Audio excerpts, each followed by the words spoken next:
D'Amico Ryans' team has had a transformation over the last year, of course, changing everything with this team, specifically now a playoff team and now getting one of the biggest names in the free agent market. And once again, Hunter, 2-year deal, $48 million guaranteed. Now, there are deals happening. We expected one deal to happen. We're still waiting. What's the market like right now for Justin Fields now that you see some of these teams off the board? Yeah, Kevin, it's quiet right now. And again, a lot of people speculated that Justin Fields would be in Atlanta. The Falcons reach agreement with Kirk Cousins. They speculated on Justin Fields to Pittsburgh.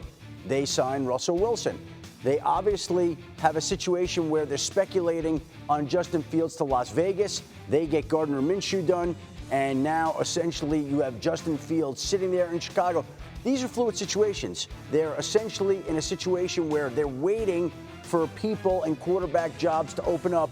And when they do, then it happens. Right now, it's status quo. So we'll see as the weeks go on and as the draft goes on. And right now, he's still in Chicago, and we wait to see. He's the big quarterback name available. And Ryan Poles, the GM with the Bears, said it during you got something else? Yep, we got one other one that, hold on, it's coming in right now. Okay. By the way, Ryan Poles, the GM of the Bears, said during the Combine specifically they want to do Justin Fields right, but right now the market is not there. Fields scheduled to make $3.2 million next season in the final year of his rookie deal. All right, do we got it? Yes, it looks like Jordan Poyer, the former Bills safety, yes, is signing with the Miami Dolphins. So a Dolphins on a one-year deal that had a ton of cap issues, had to face potentially 25 players facing free agency, now bringing in somebody that's staying in the AFC East. Jordan Poyer will get to go up against his former team, the Buffalo Bills. So in the span of this segment, Kevin, we've gotten Danielle Hunter to the Houston Texans and Jordan Poyer to the Miami Dolphins as free agency rolls up. Okay, and we'll see how this plays out for the Dolphins. Again, they could lose at least 6 guys on that defensive side, trying to add some, with Shaq Barrett also coming in from the Bucs on a one-year deal for $9 million. All right, so some teams are making moves. There's one team that is awfully quiet. That is the Cowboys, especially when we heard Jerry Jones this offseason say, we are all in. Why haven't they made any moves here so far? Essentially, Kevin, they want to re-sign some of their own players. It's going to cost a lot of money to get a deal done with C.D. Lamb. It's going to cost a lot of money to get a deal done with Micah Parsons. Dak Prescott sitting out there with a $59.5 million salary cap figure, and they haven't had many contract discussions with him. So they have a whole boatload of financial issues to address. Now, that doesn't mean that you can't go sign a running back on the cheap, but they've been very quiet. It's not the Cowboys' way to act out early on and be aggressive in free agency.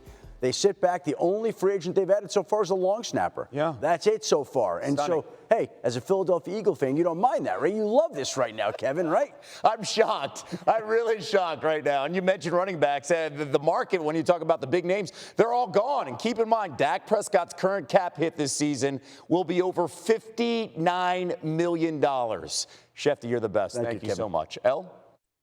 I've been waiting all day to do my Hawk call. Andrew Hawkins is back. Hawk, the 2 p.m. SportsCenter gets the petty tip of the cap of the day. They had a whole graphic that said, Cowboys free agent moves, and there was nothing on it. What do you make of really them standing pat, their lack of movement? I feel like the Cowboys have priorities that they're sticking to, right? They know CeeDee Lamb is coming up. They have Micah Parsons. The Dak Prescott contract situation still needs to be figured out. But that being said, you lose Tony Pollard, who was your ace at the running back position and set the pace for your run game that helped this offense. You lose him, and not only do you not improve your run game, you still haven't replenished it. So I guess the thought process is there will be options out there. My concern with the Cowboys is that as they've approached free agents like Derrick Henry, like Tony Pollard, like Aaron Jones, there seems to be this kind of cachet they're operating on that people will take less to be a Dallas Cowboy.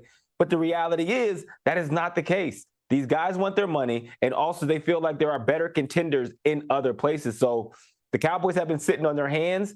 In my opinion, I think that does not bode well for their ability to chase a Super Bowl going into next season. Man, the odds makers are still rolling with them, though. Dallas still currently slight favorites over Philly to win the NFC East. Earmuffs, Kevin. Let's do biggest winners and losers. I want you to start with your biggest loser in free agency so far.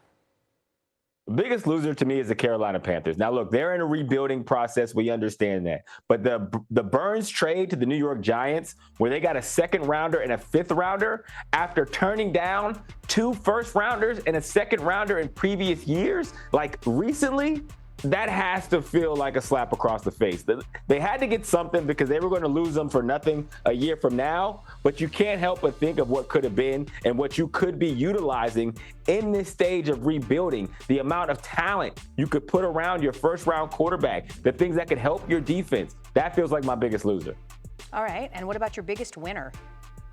The Pittsburgh Steelers. Now, they didn't make a ton of moves, but they got Patrick Queen at middle linebacker, which is a huge need for them, a position they've been trying to replenish since they lost Ryan Shazier. And they got Russell Wilson.